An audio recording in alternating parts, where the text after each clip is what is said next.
Merci. Alors j'interviendrai moins longtemps puisqu'on a déjà eu le débat effectivement au conseil d'agglomération. Alors redire, mais et Monsieur Pilet et vous-même avez rappelé finalement des éléments de ce que j'avais pu dire lundi dernier. Redire notre attachement et mon attachement à cette coopération, notamment aussi si elle existe depuis 74, c'est parce qu'il y a toujours eu cette volonté de travailler au plus près de la population bamakoise, en étant sur place, avec une équipe sur place, avec du personnel sur place pour suivre et accompagner les projets dans la durée. Ce qui n'est pas le cas de beaucoup d'autres coopérations qui peuvent exister ailleurs, et ce qui en a fait sa richesse, avec effectivement une volonté portée déjà par Jean-Claude Antonini de travailler avec l'ensemble des villes partenaires de Bamako. Vous avez rappelé Lyon, Paris, Bordeaux, et d'autres qui avaient été réunis dans la salle du Conseil à l'occasion de la première plateforme des villes partenaires de Bamako, parce qu'effectivement, tous ensemble, on sera plus fort pour accompagner Bamako, qui a besoin de ces villes partenaires et qui en a besoin plus que jamais, parce qu'effectivement, la situation est particulièrement difficile en termes de sécurité et de situation géopolitique actuellement. À cet effet, je vois évidemment cet accord cadre comme une bonne nouvelle, parce que j'espère que ça va permettre de redynamiser, et je le dis bien, de redynamiser, voire de relancer, autour de projets. Alors j'entends ce que vient de dire Monsieur Pilet, vous avez fait le choix de ne plus être dans l'investissement. Je ne partage pas cette approche de ce que doit être la coopération, mais je reste à disposition pour pouvoir échanger. Mais je pense qu'il faut à un moment donné pouvoir aussi travailler autour de projets dans lesquels on investira, peut-être pas tout seul, peut-être avec d'autres partenaires, parce que il y a des besoins extrêmement forts dans le domaine sanitaire, dans le domaine de l'assainissement, la gestion des déchets, etc. Donc voilà, pour faire très très court, je la vois arriver d'un bon œil. J'espère vivement qu'elle aboutira à des actions concrètes dans les mois qui viennent. Redire aussi l'importance de toutes les associations à Angers, même si elles sont moins nombreuses, mais qui ont toujours eu cette volonté d'accompagner et d'œuvrer.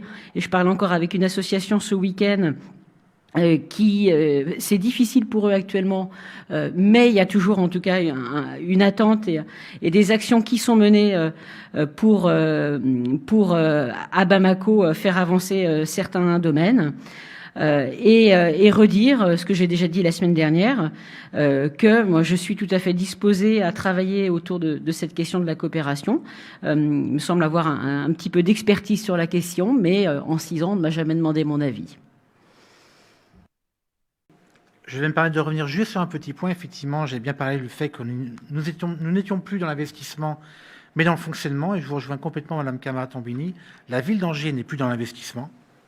Angers Métropole sera dans l'investissement, dans la cohérence des travaux, vous l'aviez rappelé, que Jean-Claude Antonini avait pu donner, la cohérence que j'ai au niveau de Cités Unies France, à travailler avec l'ensemble des collectivités françaises et européennes de manière à ce que nous passions à l'échelle. Seule la ville d'Angers ne sera plus en capacité de travailler pour notamment le travail sur les déchets et l'assainissement.